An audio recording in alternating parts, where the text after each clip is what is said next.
الحمد لله رب العالمين والصلاة والسلام على أشرف الأنبياء والمرسلين وعلى آله وأصحابه ومن تبعهم بإحسان إلى يوم الدين أما بعد.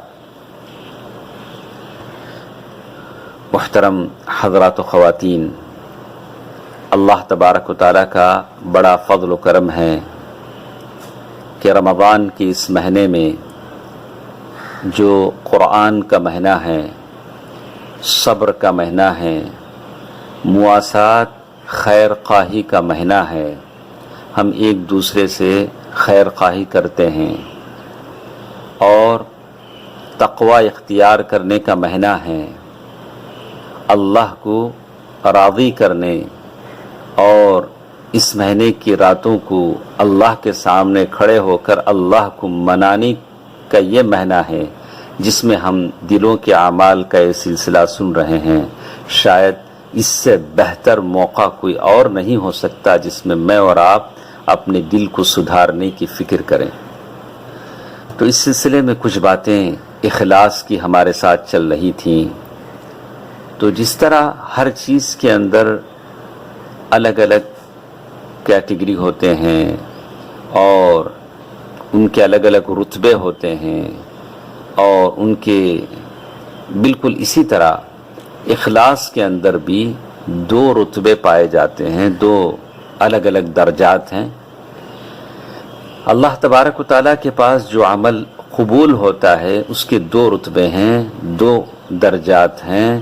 ان میں سے ایک رتبہ دوسرے رتبے سے بڑھ کر ہے. پہلا رتبہ تو یہ ہے کہ آدمی جو بھی عمل کرے اس کے دل میں یہ ہو کہ اس کا اللہ اس سے راضی ہو جائے، اس کے اللہ کو دکھانے کے لیے وہ کرے. اللہ کے پاس جو ثواب ہے جنت کی شکل میں اس کو پانے کے لیے وہ کرے. وہ جنت جس کو جنت الفردوس کہا گیا اور کئی ناموں سے پکارا گیا، اعدت للمتقین، جو متقیوں کے لیے بنائی گئی، اس جنت کو حاصل کرنے کے لیے وہ کرے جس میں دودھ کی نہریں ہیں، شہد کی نہریں ہیں اور شراب کی نہریں ہیں، جس میں نشہ نہیں ہوتا اور جس کے پینے کے بعد آدمی اپنے عقل سے باہر نہیں ہوتا اور لغو باتیں نہیں کرتا. اور وہاں کے محلات، وہاں کی وہ نعمتیں، وہاں کے وہ میوے اور نہ ختم ہونے والے میوے. آدمی پہلا رتبہ یہ ہے کہ جو بھی کام کرے صرف اللہ تبارک و تعالیٰ کی رضا کے لیے، اللہ تبارک و تعالیٰ کے لیے کرے. جیسے آج کے دنوں میں اس مہینے میں ہم روزہ رکھتے ہیں تو روزہ رکھنے کی نیت میری اور آپ کی یہ ہو کہ صرف اللہ کو دکھائیں. میرے روزے سے اللہ خوش ہو جائے، آپ کا روزہ اللہ کو پسند آ جائے. اس کے ساتھ اگر کوئی اور یہ رکھتا ہے، مطلب اگر آدمی اس کے ساتھ کسی طرح کی اور نیت نہ رکھے کہ میرا وزن کم ہو جائے، اللہ تبارک و تعالیٰ کے لیے روزہ رکھے اور اس کے ساتھ اس نیت کو شامل نہ کرے کہ میں روزہ اس لیے رکھ رہا ہوں کہ اللہ بھی خوش ہو جائے اور میرا جو جسم کا جو وزن بڑھ رہا ہے وہ بھی کم ہو جائے یا میری صحت بن جائے.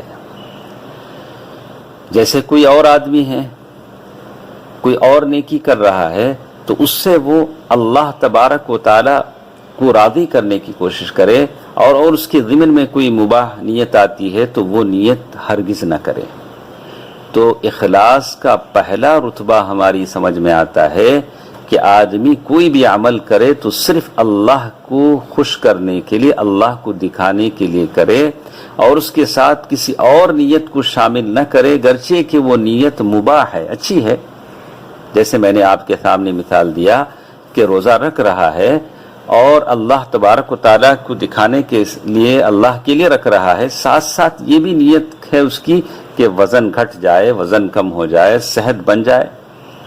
اچھی بات ہے، لیکن یہ بھی وہ نیت نہ کرے، صرف اللہ تبارک و تعالیٰ کے لیے اس کو دکھانے کے لیے روزہ رکھے. یہ پہلا رتبہ ہے اخلاص کا.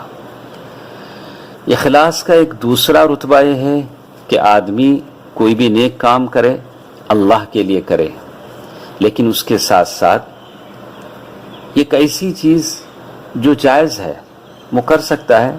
جیسے ایک آدمی ہے، حج ایک عبادت ہے، آدمی حج کی نیت کرتا ہے اللہ کے لیے.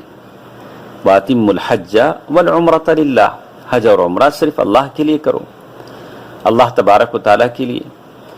لیکن ساتھ ساتھ اس کی نیت ہے کہ وہ تجارت بھی کرے، تو یہ کوئی منع نہیں ہے. اللہ تبارک و تعالیٰ سورۃ البقرہ آیت نمبر 198 میں کہتے ہیں لَيْسَ عَلَيْكُمْ جُنَاحٌ أَن تَبْتَغُوا فَضْلًا مِّن رَّبِّكُمْ، تم پر کوئی حرج نہیں ہے کہ تم تمہارے رب کا فضل تلاش کرو. یعنی حج ختم ہونے کے بعد آدمی تجارت کر سکتا ہے. اور وہ شخص جو روزہ رکھتا ہے اور ساتھ ساتھ اس کی نیت یہ ہے کہ اس کا بدن بھی اچھا ہو جائے، اس کا بدن بھی اچھا ہو جائے، اس کے بدن میں وزن کم ہو جائے، یہ دوسرا رتبہ ہے. پہلے رتبے میں اس نے صرف اللہ کے لیے روزہ رکھا، لیکن اخلاص کے دوسرے رتبے میں اس کے ساتھ ایک نیت اور بھی شامل ہے جو مباح ہے، جائز ہے. تو آدمی ایسا کر سکتا ہے. جیسے کوئی آدمی ہے، آج تو مسجدوں میں جماعت کے لیے جانا منع ہے آج کے حساب سے، آج کے حالات میں، لیکن میں عام دنوں کی بات کر رہا ہوں. ایک شخص ہے جماعت کے ساتھ مسجد میں جا کر نماز پڑھتا ہے. اس کی نیت یہ ہے کہ اللہ تبارک و تعالیٰ نے کہا کہ رکوع کرنے والوں کے ساتھ رکوع کرو، یعنی جماعت کے ساتھ نماز پڑھو. اللہ کے نبی صلی اللہ علیہ وسلم نے بھی عام حالات میں، عام دنوں میں جماعت کے ساتھ نماز پڑھنے کو ضروری قرار دیا جس کے پاس کوئی عذر نہ ہو. تو پہلی نیت اس کی یہ ہے کہ چونکہ اللہ اور اس کے رسول کا حکم ہے اس لیے میں جماعت کے ساتھ نماز پڑھنے کے لیے جا رہا ہوں، اللہ تعالیٰ کی اطاعت ہے، عبودیت ہے. اس کے ساتھ اور ایک نیت اس کی یہ بھی ہے کہ لوگ اس کو عادل سمجھیں، اس کی گواہ مانا، اگر وہ کسی معاملے میں گواہی دے تو اس کی گواہی مانی جائے کہ بھئی جماعت کے ساتھ نماز پڑھنے والا آدمی ہے، نیک آدمی ہے. یہ بھی نیت ہے، آدمی یہ نیت جمع کر سکتا ہے. اور اس کی اور نیت نہیں ہے ریاکاری، دکھاوا، ایسی کوئی بات نہیں ہے. تو معلوم یہ ہوتا ہے کہ اخلاص کے دو درجے ہیں. پہلا درجہ یہ ہے کہ آپ کے اور میرے سارے کام صرف اور صرف اللہ تبارک و تعالیٰ کے لیے ہوں، اس کے اندر کوئی اور غرض شامل نہ ہو، گرچہ کہ وہ مقصد مقبول ہے، مباح ہے، اس میں کوئی خرابی نہیں. جیسے حج کرنے والا تجارت کی نیت سے جاتا ہے، روزہ رکھنے والا وزن کم کرنے کی نیت رکھتا ہے، اس کی وہ نیت شامل نہ ہو. یہ اخلاص کا پہلا درجہ ہے. اخلاص کا دوسرا درجہ یہ ہے کہ وہ اللہ تبارک و تعالیٰ کے لیے کام کرے، عمل کرے، لیکن ساتھ ساتھ ایک مباح جو نیت ہے، یعنی روزہ رکھ رہا ہے اللہ کے لیے، اللہ تبارک و تعالیٰ کی رضا کے لیے، ساتھ ساتھ اپنی صحت کی بھی اس کی نیت ہے، صحت بنانے کی بھی نیت ہے، تو رکھ سکتا ہے، کوئی حرج نہیں ہے. یہ اخلاص کا دوسرا رتبہ ہے، لیکن پہلا رتبہ دوسرے رتبے سے بڑھ کر ہے. اللہ تعالیٰ مجھے اور آپ کو عمل کی توفیق دے، آمین. والسلام علیکم ورحمۃ اللہ وبرکاتہ.